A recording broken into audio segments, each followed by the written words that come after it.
ang pagtug-an sa kamatuoran ug ang pagpuyo niini nagkinahanglan gyud og kinaiya nga mapaubsanon. Musod gani ng garbo nato mahimo gitang bakakon. Lingiyay mong tupad ing na nagsaksi kas tinuod, ing na matinud-anon ka. Mao bitaw na nga daghan kayong kagubot nga nahitabo bisan mismo sa atong simbahan kay nahimong bakakon ang kadaghanan sa atong mga leaders, labi na gyud sa mga highly intelligent leaders. Kana bang grabe kayog human intellectual capacity. Mao gina sila maglalis dayon. Nahitabo sa nas kinabuhi nila ni San Basilio o ni San Gregorio. Usa ni sila sa mga tawgon natog genius sa atong geniuses sa atong intellectual kuan ba kaning sectors. Pero ilang gigamit ang ilang pagka-bright, pagka full of gifted sa intellectual capacity sa pagsangyaw nga si Kristo, si Jesus nga gianak ni Maria, tinuod nga Dios ug tinuod nga tao. Hangtod karon kasigi pagitaglalis ani. Lingiyay mong tupad ing namutuo ka nga si Jesus tinuod nga Dios ug tinuod nga tao. Lingiyay ko no. Bisan aning pundo ka, niya magiwa mo tuo nga si Jesus tinuod nga Dios ug tinuod nga tao. Unsa may timailhan, di ta mo sunod sa gisulti ni Jesus. Moingon si Jesus nga ibaligya ang tanan ug ang halin ihatag sa mga kabos. Moingon ta, adi madaoy. Si Jesus bitaw gibiyaan man to niya tanan, may man to siya, Ginoo man to kita tao ra man ta. Di ba? Di na ta magpakasa, adi na pwede oy. May magginoo ta. Si Jesus lagi wala lagi sa ay Ginoo man to siya. Ay tao sa to siya oy. Ay sos dili to taong tinuod Ginoo to. Ato ginang buwagon. Si Jesus lagi gikulata man lagi to, gilansang sa krus, wala lagi masuko. Nganong masuko man ka? Ay may man to siya kay Ginoo man to. Ako tao ra man ko. Oh, di ba? Kana mao nay mga reasoning nga nagpasabot wa ta mo tuo nga si Jesus nagbuhat sa tinuod nga mabuhat sa tao. Ug mao na gisaksihan kini ni Juan. Si Juan nga magbubunyag iyang gipakita nga ang tao bisag unsa kasikat hapit na gani siya gitawag nga siya na ang Mesiyas, ni angkon gyud si Juan nga magbubunyag igo ra kong nagsangyaw ni Jesus, pero dili ko takos bisan gani pagtangtang sa higot siyang sandalyas. Taas ra kaayo ang Ginoo ikumparar nako. Og kay ang Ginoo man mismo maoy naghatag nato sa gitawag og grasya nga mao ang Espiritu Santo. Matud pa ni Juan diris unang pagbasa, gisulatan ko kamo mahitungod ni adtong buot molimbong kaninyo apan gibubuan na kamo ni Kristo sa iyang espiritu ug samtang ang iyang espiritu anaa kaninyo wala kamo magkinahanglan og laing magtutudlo. Ang espiritu mo'y magtudlo kaninyo sa tanang butang ug matuod ang iyang itudlo kaninyo. So kita gitagaan sa sa Espiritu Santo, kadtong espiritu nga naghatag ni Kristo sa kinabuhi. Ni asad nato, hasta sad ang gahom ni Kristo, ni asad nato. Ang problema lang, mugamit bata. Lingay mong tupad, gigamit na nimong imong gahom. Gigamit wa. Mao na. Pananglitan og libakon ka sa imong isikataw, daoton ka, unsa man na, gahom sa yawa o gahom sa Ginoo. Kana bang manaot ba? Ana, gahom na siyawa o gahom sa Ginoo?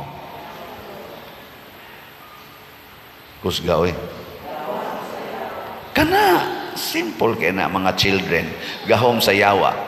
Nakaron, unsa may imong gamiton pag tubag anang maong niatake nimo?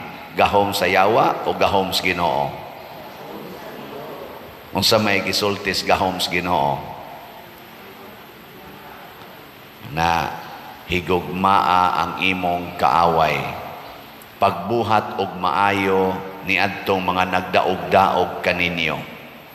Di ba? Mauna.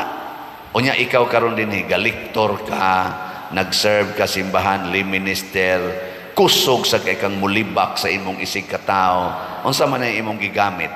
Gahom sa Ginoo o gahom sa yawa? Unya magliktor ka diri, bakakon ka. Mo na giingon ni San Juan, bakakon ka. Kay nganong gasige man kag-serve dinhi, nya manglibak ra man day gyapon ka. Gasige kag-serve dinhi, manaot man ra man gyapon day ka. Magsige kag-serve dinhi, mudumot ra man day gyapon ka. Di ba? Bakakon. Mo na ingon si San Juan, kinsa man ang mga bakakon kadtong nag-ingon nga si Jesus, dili mao ang manluluwas. Mo na dili ta mo sunod ba? Sige kog misa. Unya.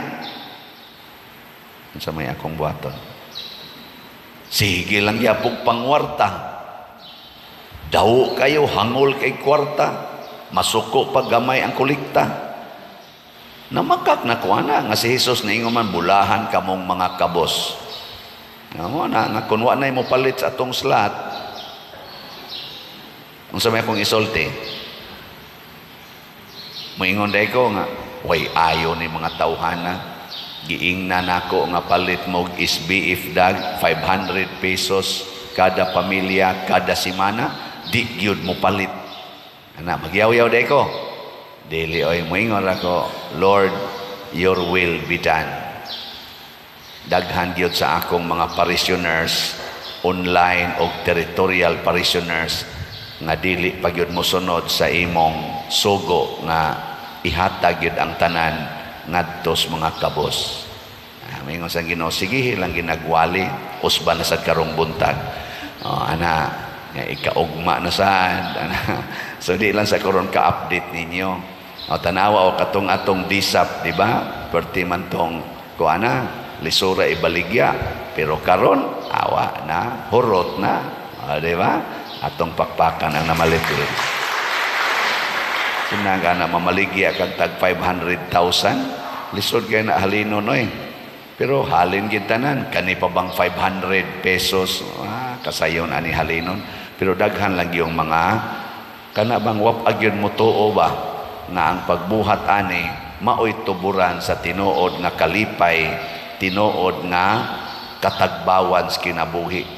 Matod pa, murag si kuan mating ito si San Basilio matingal ito yung nag-ingon ana siya murag famous nga quotation nga naingon siya, gihapit gihurot nako ang akong panahon sa pagtagbaw sa akong kaugalingon sa mga butang sa kalibutan ug sa kaalam sa kalibutan, kanang mga gipangsuwat sa mga scientists ug mga banggiitang mga tao, mga hari o mga prinsipe nga banggiitan, nalingaw kay ko nila, akong gitun-an og maayo ang ilang wisdom.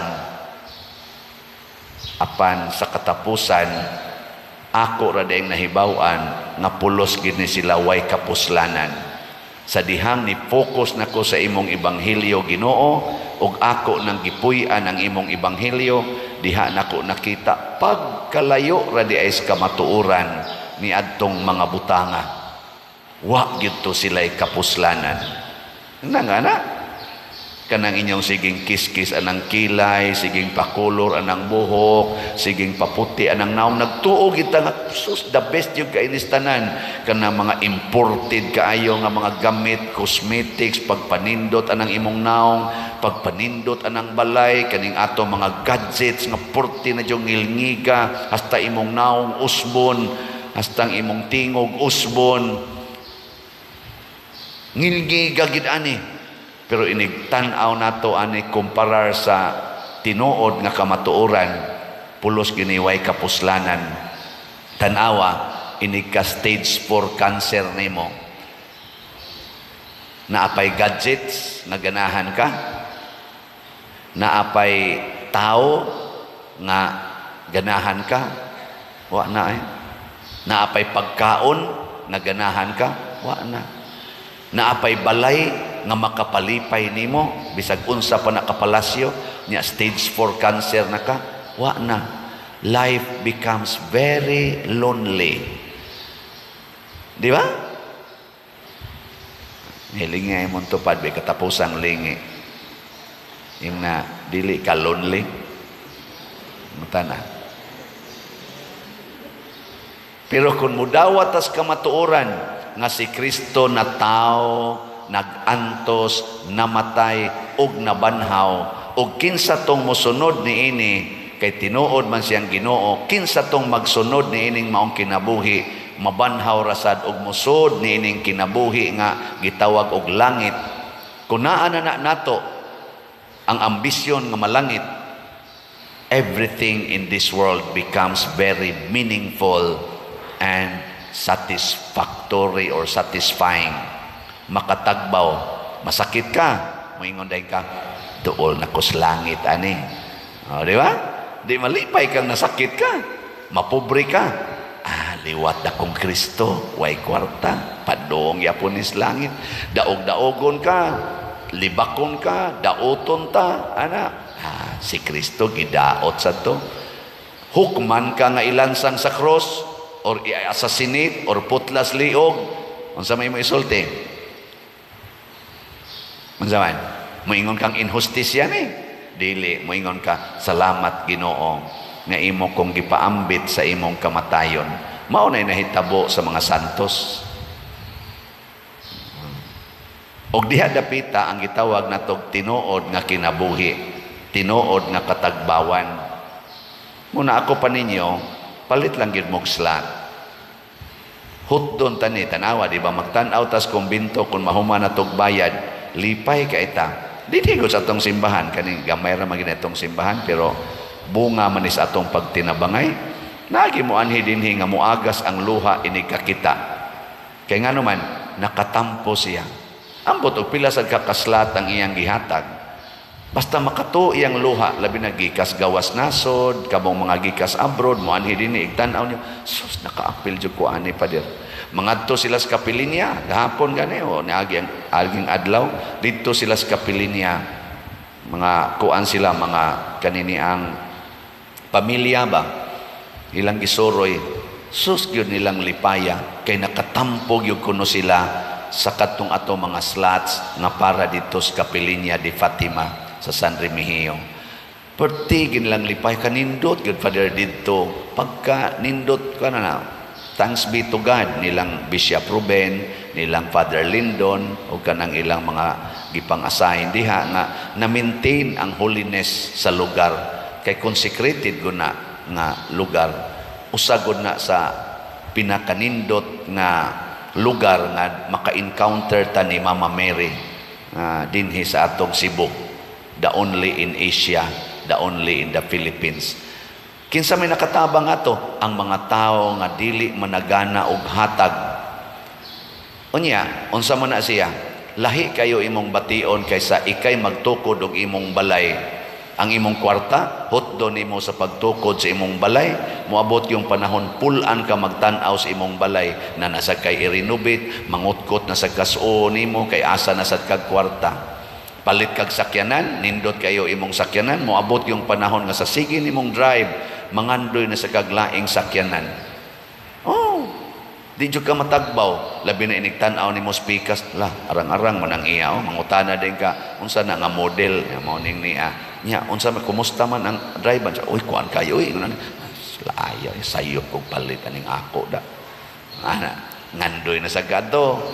No, di nakatagbaw kanang bana, kanang asawa, di nakatagbaw. Tanawa o kamong mga bana, tagbaw din mo sa inyong asawa. Uy, nagantos na mo Kamong mga asawa, tagbaw din mo sa inyong bana, kadugay na ninyong gayaw-yaw. Pero unsa may makatagbaw, kung makasabot ka nga kining akong bana hinatag sa Ginoo ug mao ni makapalangit nako. Tagbaw din gana. Kining akong asawa hinatag ni Ginoo ug mao ni makapalangit nako. Kung mangita kog lain substitute ani maimpierno nako. Tagbaw na kasi mong asawa. Kining akong mga anak hinatag ni Ginoo mao ni makapalangit nako isip ginikanan. Awa na. Porti na nimong maayuhang mohigugma sa imong mga anak. Pero moingon ka, ako'y mo panton aning mga animal, ako'y muhatag ani nilag kaugmaon, ako'y magpakaginoo sa ilang kinabuhi, halal ko si latos, pugsong ginimong musubay sa imong kamanduan, na gahimo na kag monster. Inikadagko ana nila, mga monster sa na sila. Kusog na silang mo-oppressed sa ilang isig katao. Na siya. Mura mamog na nga luya. Musunod lagi tas Ginoo para ma-relax ta. Dili ta magsupak-supak o dili nato gamiton ang atong abilidad nga tawhanon nga mooy mulapaw musubra sa abilidad sa Ginoo or sa wisdom sa Ginoo. Muna diri sa atong salmo niingon ta, ang tanang kautlanan sa yuta nakakita sa makaluluwas nga gahom sa Dios. Hinaot unta nga matag-usa nato sa tanang utlanan sa atong yuta. Inyong utlanan sa inyong yuta ba? Makakita unta ang tao sa makaluluwas nga gahom sa Dios. Unsaon man kinahanglan ang imong yuta kapahimuslan sa tanan, dili mahimong babag sa uban kay imo nang gikural, wa na'y kaagian hinuon ang imong silingan. No. Muingon din sila, sige serve simbahan ay animal kay batasan, di maagian ang ilang agianan. Wa na makakita sa makaluluwas kagahom sa Dios. Pero imo ganing gubon imong koral, nya simintuhon pag imong ilang agianan, muingon din na sila, lahi gidi ay kung naa sa simbahan tanawa, giguba iyang koral, makaagi na ta. Di ba? Kakita dayon sila sa makaluluwas nga gahom sa Dios. Ana. Walang yapoy epekto. Sige na, anindog na ta.